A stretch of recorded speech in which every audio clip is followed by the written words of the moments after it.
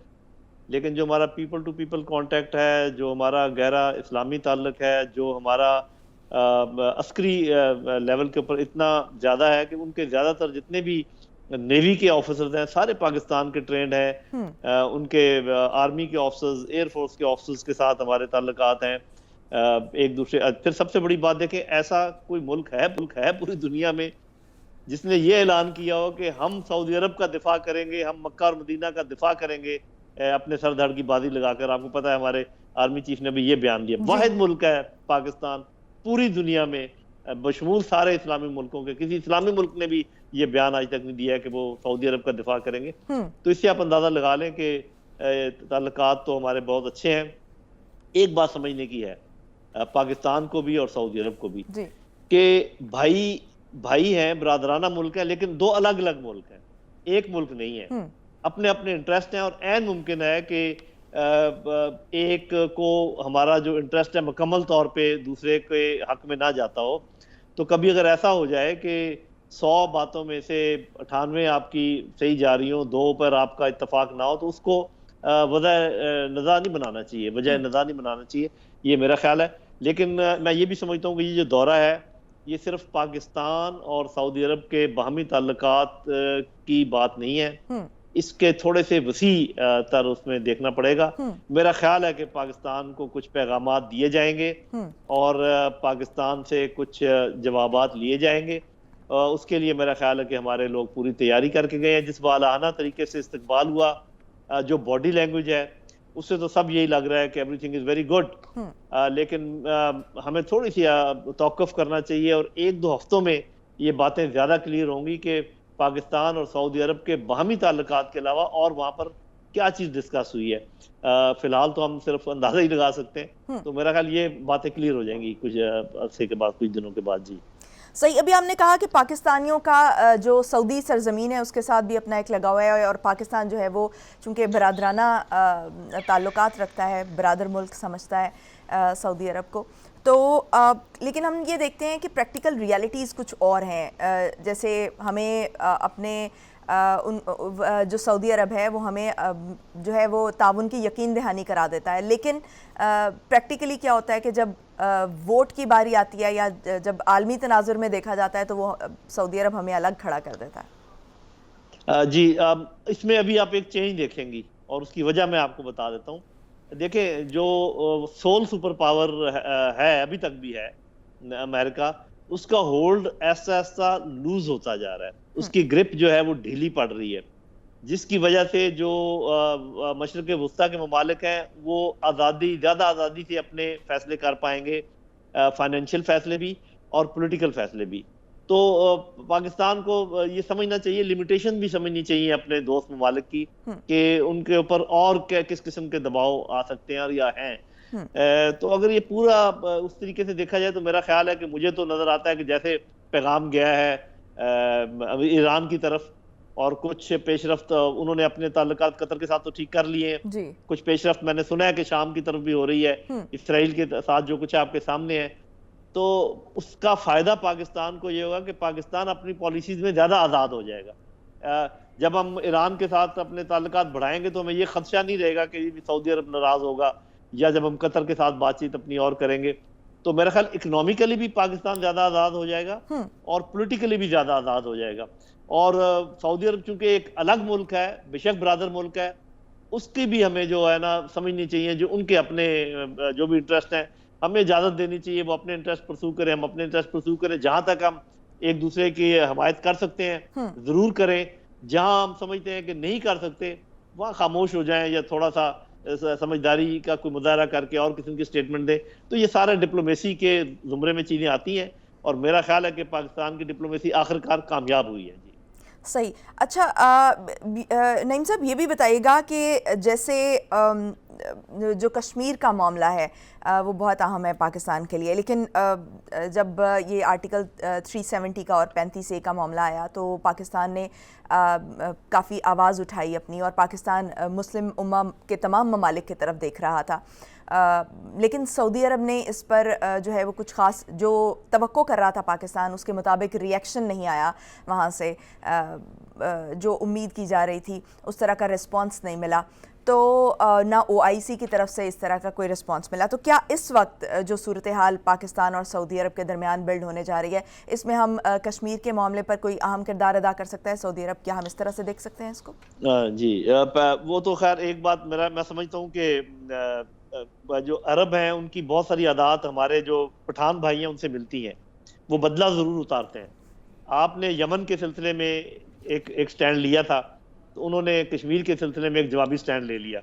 اب آگے دیکھتے ہیں کس طریقے سے معاملہ چلتے ہیں. تو جیسے میں نے کہا کہ بھائیوں میں کچھ چیزیں کامن اور کچھ چیزیں ہو سکتا ہے کامن نہ ہو، تو وہ دیکھنا پڑے گا. میرا نہیں خیال کہ پاکستان کو کوئی ڈیمانڈ کرنی چاہیے، توقع ضرور رکھنی چاہیے، ایکسپیکٹیشن ہونی چاہیے، ان سے کہا بھی جا سکتا ہے. لیکن اگر وہ نہ بھی آپ کی کشمیر کے اوپر حمایت کریں تو پہلے تو یہ دیکھ لیں. اب میں تلخ جملہ کہنے والا ہوں کہ ہم نے کشمیریوں کے لیے کیا کر لیا ہے خود، کہ آپ دوسروں کی طرف محلے میں شور مچا رکھا ہے کہ یہ دیکھو جی ہمارے بھائیوں کے ساتھ یہ ظلم و ستم ہو گیا اور آپ کچھ نہیں کر رہے.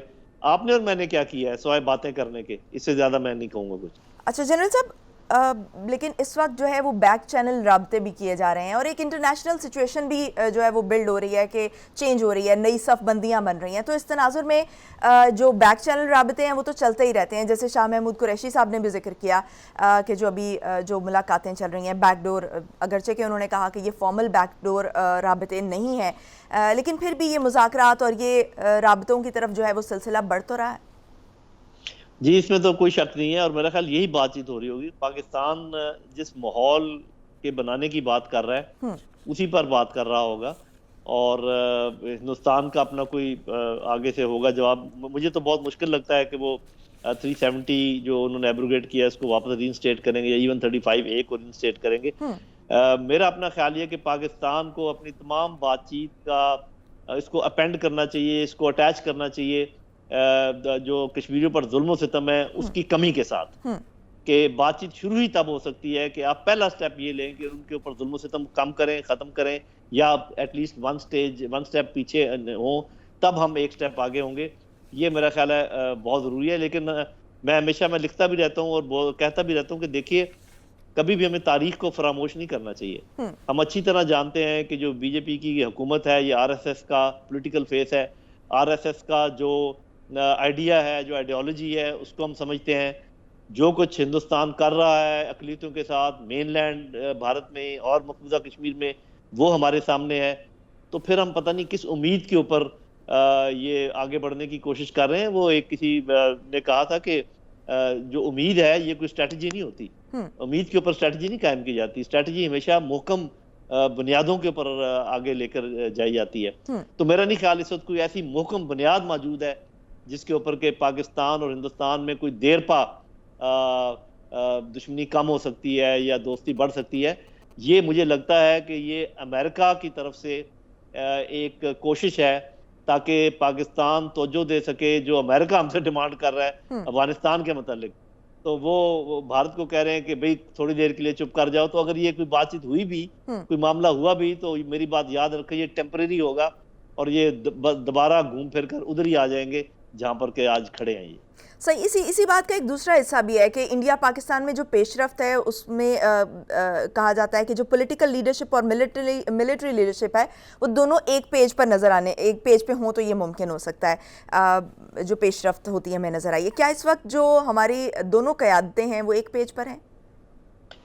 جی لگتا تو ایسے ہی ہے، کیونکہ کوئی بھی ایسا بیان نظر سے نہیں گزرا جس میں یہ پتہ چلے کہ بھی کوئی ڈائریکشن مختلف ہے.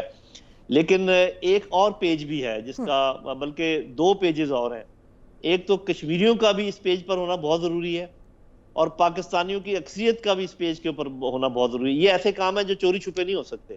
یہ ایک 70 سال کا آپ کا مسئلہ ہے کشمیر کا ہندوستان کے ساتھ. اگر آپ یہ سمجھیں کہ کوئی حکومت بے شک وہ نمائندہ حکومت ہے, اپنے طور پہ یہ مسئلہ حل کر لے گی, پبلک کو لیے بغیر اعتماد میں یا کشمیریوں کو لیے بغیر اعتماد میں, تو یہ کبھی نہیں ہوگا. یہ ایک بات ہے. دوسری بات یہ ہے کہ جب بھی آپ نیگوشیٹ کرتے ہیں, اب یہ میں ایک تھیوری آپ کے سامنے پیش کروں, اچھی نیگوشیشن کی طریقہ یہ ہوتا ہے کہ آپ اپنا بیس جو ہے اس کو چھوڑے بغیر بات شروع کرتے ہیں اور بعد میں فیصلہ کرتے ہیں کہ آپ نے کتنے قدم پیچھے ہٹنا ہے. اگر آپ پہلے ہی آخری لائن پر جا کر کھڑے ہو گئے ہیں, مثال کے طور پہ آپ نے کوئی فارمولہ ذہن میں بنا لیا ہے کہ ہم ایسے کر لیتے ہیں, تو یہ بات چیت کرنے کا انداز ہی غلط ہے. بات چیت شروع کرنی چاہیے ہمیشہ ہمیں دو بنیادوں پر. نمبر ایک, کشمیریوں پر ظلم و ستم بند کیا جائے, اور ہماری بات چیت کا آغاز شروع ہوگا یو این سیکیورٹی کونسل کی جو قراردادیں ان سے, یہاں سے پھر بات چیت ہو سکتی ہے. اس کے علاوہ اگر آپ پہلے ہی پیچھے ہٹ جائیں 10 قدم اور کہیں جی یہاں سے, تو پھر تو وہ تو ہندوستان تو بڑا خوش ہوگا. نہ آپ نے اپنے عوام کو کانفیڈنس میں لیا ہے, نہ کشمیری آپ کے ساتھ ہیں, اور آپ بات کرنے چلے ہیں اتنی بڑی, یہ کبھی کامیاب ہو ہی نہیں سکتا. صحیح. ثالثی کے کردار کے حوالے سے بڑی بات ہوتی ہے پاکستان اور بھارت کے درمیان, کشمیر کے معاملے کو لے کر خصوصاً, اور امریکہ بھی بارہا یہ کہہ چکا ہے کہ وہ ثالثی کا کردار ادا کرنے کو تیار ہے, لیکن ان آفیشلی جو ہے وہ اس کو تسلیم کیا بھی جاتا ہے بھارت کی طرف سے, لیکن بھارت جو ہے آفیشلی اس کو تسلیم کرنے کو تیار نہیں ہے, کیونکہ شملہ معاہدے کے بعد جو ہے وہ ایکسپیکٹ کرتا ہے کہ دونوں ملک جو ہیں وہ باہمی تعلقات کے, باہمی گفت و شنید کے ذریعے, باہمی مذاکرات کے ذریعے یہ مسئلہ حل کریں. لیکن ہم نے یہ دیکھا ہے کہ جتنے بھی معاہدے ابھی تک ہوئے, چاہے وہ انڈس واٹر ٹریٹی کا ہو یا یہ رن آف کچھ کا معاملہ ہو, اگرچہ کہ اس پہ جھڑپ بھی ہوئی پاکستان انڈیا کی, لیکن ہم نے یہ دیکھا کہ یہ معاہدے جو ثالثی کے ساتھ کیے گئے وہ برقرار ہیں اور ان پر عمل درآمد بھی ہو رہا ہے, لیکن جو آپس میں کیے گئے معاہدے وہ برقرار نہیں رہ سکے. جی, بلکہ آپس میں کیے گئے معاہدے تو ان کی مثال ہی بہت کم ہے. زیادہ تر ہمیشہ ثالثی سے ہی کام ہوا ہے. شملہ معاہدہ تو انہوں نے ردی کی ٹوکری میں پھینک دیا, کیونکہ جس طریقے سے کشمیر کا سٹیٹس انہوں نے چینج کر دیا, تو شملہ معاہدہ نو مور آپریٹو میرے پوائنٹ آف ویو سے. مجھے نہیں پتا پاکستان کیوں ابھی بھی اس کے ساتھ پھنسا ہوا ہے. اس کو بھی چاہیے پاکستان اعلان کر دے جی شملہ معاہدہ ختم ہو گیا, ورچولی ختم ہو گیا. آپ نے دیکھا ہوگا جو لاسٹ اسٹینڈ آف ہوا تھا, یہ ایئر فورس جب ان کی اٹیک انہوں نے کیا اور ہم نے جوابی کارروائی کی, تو اس وقت بھی بہت زیادہ کشیدگی بڑھ گئی تھی, اور امریکہ کے کہنے پر دونوں ملکوں نے اپنے میزائلز جو ہے نا ان کو, ورنہ وہ بالکل تیار تھے ہندوستان والے حملہ کرنے کے لیے. پاکستان نے بھی کہا تھا ہم ایک کے مقابلے میں 3 جواب دیں گے آپ کو. یہ تو ہسٹری ہے کہ ہمارا جب تک کوئی تیسرا فریق نہ ہو کبھی بھی معاملہ حل نہیں ہوتا. لیکن اس دفعہ ایک معاملہ تھوڑا سا گمبھیر ہے میرے خیال میں, کہ ابھی امریکہ جو ہے وہ اسٹریٹجک حلیف ہے ہندوستان کا, تو وہ کوالیفائڈ نہیں ہے یہ کوئی بھی ثالثی کرنے کے لیے. اگر کوالیفائڈ کوئی ہو سکتا ہے تو وہ ایک کنسورشیم ہو سکتا ہے جس میں چائنا, امریکہ, رشیا چونکہ دونوں کی طرف ہے, امریکہ ہندوستان کی طرف ہے, چائنا ہماری طرف ہے, یہ 3 ممالک کا ایک کنسورشیم بنے. وہ اگر ہماری بات چیت کرائیں تو وہ کامیاب ہو سکتی ہے. اگر ہم امریکہ کی بات چیت کے جھانسے میں آ گئے تو وہ ہمیں ایسے گڑھے میں پھینکے گا کہ ہم کبھی نہیں نکل پائیں گے اس سے. صحیح. تو جنرل صاحب, جو کچھ عرصہ قبل, بلکہ کچھ دن پہلے جو ای سی سی میں بات کی گئی کہ پاکستان کے جو تجارتی تعلقات ہیں ان کو بحال کیا جائے, جو پھر واپس لے لیا گیا, سفیروں کی واپسی پر بھی کچھ بات کی گئی, تو کیا آپ سمجھتے ہیں کہ سفارتی تعلقات میں بہتری کا وے فارورڈ ایک ہو سکتا تھا یہ, اور کیا یہ کرنا چاہیے تھا, یا پراپر جو ہے وہ ہمیں ایک اس پر قائم رہنا چاہیے کہ جب تک کشمیر کے پرانے سٹیٹس کو بحال نہیں کیا جائے گا تب تک ہم اس طرح کی کوئی معاملات بھی زیر بحث نہیں لائیں گے؟ جی دیکھیں, یہ تو بڑی سیدھی سی بات ہے نا کہ ہمیں یہ دیکھنا چاہیے کہ ہم نے کس بنیاد پر سفیر واپس بلائے تھے اور کس بنیاد پر تجارت نہ کرنے کی بات کی. اگر تو وہ بنیاد ختم ہو گئی ہے یا بنیاد میں کوئی تبدیلی آئی ہے پھر تو یہ ٹھیک تھا, ہونا چاہیے. دیکھیں کون ذی شعور شخص ہے جو یہ نہیں کہے گا کہ امن نہیں ہونا چاہیے. امن ہی صحیح راستہ ہے, امن ہی ہونا چاہیے. لیکن جب آپ ایک بات کہہ دیں کہ چونکہ آپ نے یہ 370 ختم کر دیا ہے, 35 ختم کر دیا ہے, آپ نے بالکل حیت چینج کر دی ہے, آپ نے یو این ریزولوشن کی دھجیاں اڑا دی ہیں, آپ نے شملہ معاہدے کی دھجیاں اڑا دی ہیں, لہٰذا ہم یہ کرتے ہیں, اور ان کی طرف سے کوئی نیا کام نہ ہو اور آپ واپس اپنا تھوکا چاٹنے کے لیے تیار ہو جائیں, تو یہ کون سا طریقہ ہے؟ یہ میرا نہیں خیال کہ یہ درست طریقہ ہے. ہاں, اگر وہ ظلم و ستم ہی کم کریں, چلیں اس بات پر بات کرنے پر یہ آمادہ ہو جائیں کہ ٹھیک ہے جی ہم بات کرتے ہیں کہ کشمیریوں کے پر کس طریقے سے ان کی زندگی آسان کی جائے, تب بھی کوئی بات بنتی ہے. جب ان کی طرف سے ایک ذرہ بھی آگے پیچھے وہ نہیں ہوئے اور ہم پیچھے ہٹتے چلے جائیں, میرا نہیں خیال کہ یہ کوئی صائب طریقہ ہے. صحیح. اور ابھی جو ریسنٹ طالبان جو ہے وہ طالبان اور امریکہ کے درمیان جو مذاکرات ہو رہے ہیں اور امریکہ نے سپٹمبر میں نکلنے کا یہ فیصلہ کر لیا ہے اور کچھ اپنی فوجیں واپس بھی بلانا شروع کر دی ہیں, اس کے بعد آپ کیا صورتحال دیکھتے ہیں کہ افغانستان میں امن بحال ہو سکے گا؟ جی, افغانستان میں امن بحال ہونے کی پہلی شرط یہ تھی کہ امریکہ یہاں سے چلا جائے, تو وہ شرط تو ابھی پوری ہو رہی ہے. اور یہ بھی آپ نے غور کیا ہوگا, لوگ اس پر بات کرتے ہوئے گھبراتے ہیں, شرماتے ہیں کہ جو معاہدہ ہوا تھا افغان طالبان کے درمیان اور امریکہ کے درمیان, اس کی خلاف ورزی امریکہ نے کی ہے, طالبان نے آج تک نہیں کی ہے. ابھی تک انہوں نے کوئی حملہ نہیں کیا امریکن فوجوں کے اوپر جو کہ ان کے معاہدے کا حصہ تھا. ہاں, امریکہ نے کہا تھا ہم 1 مئی تک نکل جائیں گے, انہوں نے اس کی خلاف ورزی کی ہے. گو کہ انہوں نے نتائج کی بات کی ہے, لیکن میرا نہیں خیال کہ افغان طالبان کوئی بھی ایسی حرکت کریں گے جس سے یہ معاملہ گڑبڑ. تو امریکہ جب چلا جائے گا میری بہن, سین ایک دم تبدیل ہو جائے گا, اور اس کے بعد ایک چھوٹی سی خانہ جنگی ضرور ہوگی, لیکن اس کے نتائج کی بنیاد پر پھر ایک گرینڈ جرگہ بلایا جائے گا, وہ زمینی حقائق کے مطابق سارے فیصلے کرے گا. افغانستان میں ہمیشہ سے ایسے ہی ہوتا ہے اور آئندہ بھی ایسے ہی ہوتا آئے گا. ان کا جغرافیہ, ان کی ہسٹری آپ سمجھے فکس ہے, اور وہ اسی طریقے سے چلتی ہے. تو یہ پہلی شرط پوری ہوگی کہ امریکہ چلا گیا. اگر امریکہ نے دوبارہ انٹرفیئر کرنے کی کوشش کی تو پھر یہاں پر امن سبوتاج ہو سکتا ہے. امریکہ اگر اپنا بوریا بسترا لپیٹ کے چلا جائے اور پیچھے کی طرف نہ دیکھے تب امن ہوگا, اور یہ امن ہوگا چائنا, ایران, پاکستان, رشیا کی مدد سے, اور افغان خود اپنا مسئلہ حل کریں گے انشاءاللہ. یعنی خانہ جنگی آپ دیکھ رہے ہیں کہ خانہ جنگی ہوگی, جی, چاہے خانہ وہ جنگی تو شارٹ اس لیے پیریڈ آف ہوگی ٹائم کے لیے ہو, کہ لیکن اشرف غنی مان نہیں رہے, وہ جانا چاہ نہیں رہے, تو ان کو کسی نہ کسی طریقے سے ان کو بھیجا تو جائے گا نا, وہ جائیں گے ضرور. یہ میں آج آپ کو لکھ کر دے دیتا ہوں, وہ کیسے جانا چاہتے ہیں یہ ان کی مرضی ہے. تو کیا اس سے پاکستان پہ کوئی افیکٹ ہوگا؟ جی, پاکستان پہ تو افیکٹ ہوگا وہاں پر جب بھی امن ہوگا. پاکستان نے چونکہ کہا کہ ہم کسی کی سائیڈ نہیں لیں گے, تو جب تک تو چھوٹی موٹی خانہ جنگی ہوگی, پاکستان پہ افیکٹ اتنا ہوگا کہ شاید کچھ لوگ اس طرف آنے کی کوشش کریں. وہ ہم نے باڑ لگا دی ہے, کنٹرول کر لیا, اس طریقے سے نہیں ہوگا جیسے پہلے ہوگا. نہ ہی اس قسم کا ویکیوم ہے اس دفعہ جیسے کہ پہلے تھا, جب یو ایس ایس آر بھی چلا گیا, ارسٹوائل یو ایس ایس آر, امریکہ بھی نکل گیا, تو ایک ویکیوم بن گیا. اب تو وہاں پر چین موجود ہے, رشیا موجود ہے, پاکستان موجود ہے, ایران موجود ہے, خود افغان امن چاہتے ہیں. تو یہ جو واویلا مچا رکھا ہے امریکہ نے اور بھارت نے کہ جناب وہاں ویکیوم ہو جائے گا اور خانہ جنگی ہو جائے گی, یہ ویسے ہی ہمیں ڈرانے اور دھمکانے کے لیے ہے. ان کو کہیں ہاتھ جوڑ کر کہ آپ جائیں پلیز, یہاں پر کچھ نہیں ہوگا, پہلے سے حالات بہتر ہو جائیں گے. سارے حالات خرابی آپ کی وجہ سے تھی یہاں پر, اور جو ان کے ساتھ پروردہ ہیں, جو انڈیا ہے, اور جو تحریک طالبان پاکستان ہے, اور جو اشرف غنی ہے, جو گن رنرز ہیں, جو نارکوٹک بیرنز ہیں, یہ ان کی منشا ہے کہ یہاں پر امن نہ ہو. جو ہی وہ امریکہ نکل جائے گا یہ سب لوگ کمزور ہو جائیں گے اور پھر معاملہ ٹھیک ہو جائیں گے انشاءاللہ. تو کیا یہ تمام جو ہیں یہ پاکستان پہ بیک فائر نہیں کریں گے اس دوران؟ نہیں ہو سکے گا, نہیں ہو سکے گا.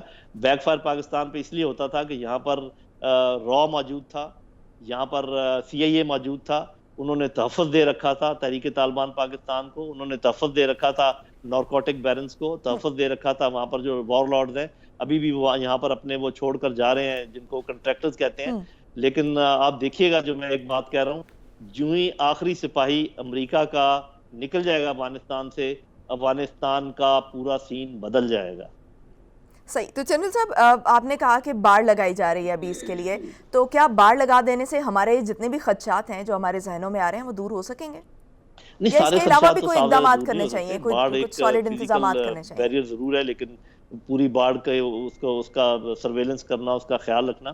لیکن پہلے تو فری فار آل تھا نا, پہلے تو یہ دیکھیں کہ کوئی روک ٹوک ہی نہیں تھی, آنا جانا ایسے تھا کہ جیسے ملتان سے سہیوال جانا ہو. تو اب ایسے تو نہیں ہو پائے گا نا, اور میرا خیال ہے کہ سبق پاکستان نے بھی سیکھا ہے, افغان طالبان نے بھی سیکھا ہے, ایران نے بھی سیکھا ہے, تو آخر پرانا ہسٹری سے کچھ نہ کچھ تو سیکھیں گے. تو میرا نہیں خیال کہ ایسا ہوگا جو لوگ خدشہ کہہ رہے ہیں جی پھر بہت سارے مہاجرین ادھر آ جائیں گے اور ایک لمبی جنگ ہوگی اور پاکستان اس میں ملوث ہو جائے گا. ایسا کچھ نہیں ہونے کا. ایک جو شارٹ جو جنگ ادھر ہونی ہے وہ میں نے آپ کو بتا دیا ہے, وہ افغان طالبان اور اشرف غنی کے درمیان ہوگی, اور وہ جلدی افغان طالبان اشرف غنی پر قابو پا لیں گے, اور اس کے بعد ایک گرینڈ جرگہ ہوگا, اور تب یہ سارے فیصلے ہوں گے. کیونکہ افغان طالبان باقی سب سے بات کر رہے ہیں, عبداللہ سے بھی کر رہے ہیں, احمد شاہ مسعود کے بیٹے سے بھی کر رہے ہیں, حکمت یار سے بھی کر رہے ہیں, سب کے ساتھ کر رہے ہیں. تو things are not that bad جیسے لوگ پینٹ کر رہے ہیں, وہ ہمیں ڈرا رہے ہیں. تاکہ ہم بات مان لیں امریکیوں کی کہ ہاں جی آپ اڈے لے لیں ادھر، آپ یہاں پر رہیں افغانستان میں، ورنہ آپ چلے گئے تو ہمارا کیا بنے گا. ہماری کچھ ایلیٹ جو ہے ان کے داؤ میں آئی ہوئی ہے، اللہ کرے وہ جلدی اس بات کو سمجھ جائیں. صحیح، شارٹ پیریڈ آف ٹائم کے لیے جو ہے وہ خانہ جنگی دیکھ رہے ہیں. جنرل صاحب بہت شکریہ. لیفٹیننٹ جنرل ریٹائرڈ نعیم خالد لودھی صاحب ہمارے ساتھ موجود تھے. ناظرین، پروگرام کا وقت ختم ہوا چاہتا ہے، مجھے دیجیے اجازت. پاکستان کی ہمیشہ پائندگی کی دعا کے ساتھ اللہ حافظ. ناصر.